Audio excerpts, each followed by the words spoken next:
Okay, question number 7. A wire of length L is placed in a uniform magnetic field of flux density B. Okay, so the wire is moved at a constant velocity V at right angles to the magnetic field.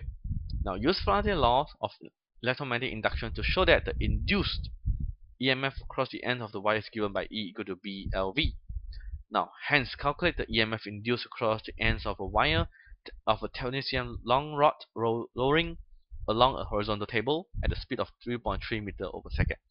So the vertical component of the Earth magnetic flux density is about 40 micro Tesla. Okay, so now at first I will draw some diagram to illustrate what is actually happening here. So let's say I have a uniform field which is pointing into the paper. Okay, pointing into paper.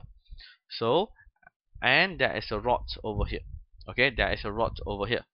Okay, so when there's a rod over here, I need to move it. Okay, I need to move it in this direction. So this is basically what they want. Okay, so let's assume that the distance here is given here is L, and it moves at about a distance x already. So the induced EMF is actually dn psi over dt. Okay, dn psi over dt. So the n is a constant, so means there is a change in the flux linkage, which is change in the flux dBA over dt. Okay, so now NB still the same. Okay, but now my A will be the area that will be swapped by the rod, which is Lx over dt.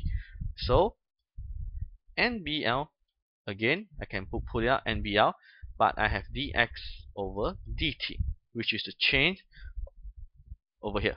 Okay, which is a change over here, and I have NBL V.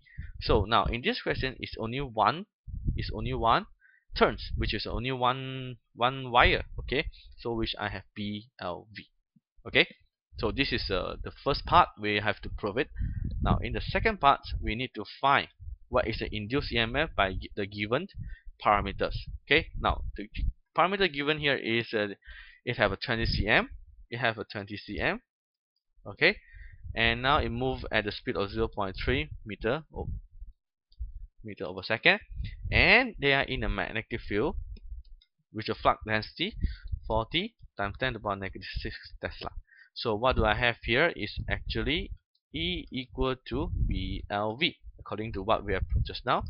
40 times 10 to the power negative 6 times the distance between it is 2 times 10 to the power negative 2 times 0.3, which is the velocity, which I have 2.4 times 10 to the power negative 6 volt, which is 2.4 microvolt. So this means that if I have a long rod of wire, I move it around on the earth. Okay, go through and fro. So I will eventually generate a microvolt potential difference, a microvolt EMF, which is very small and very hard to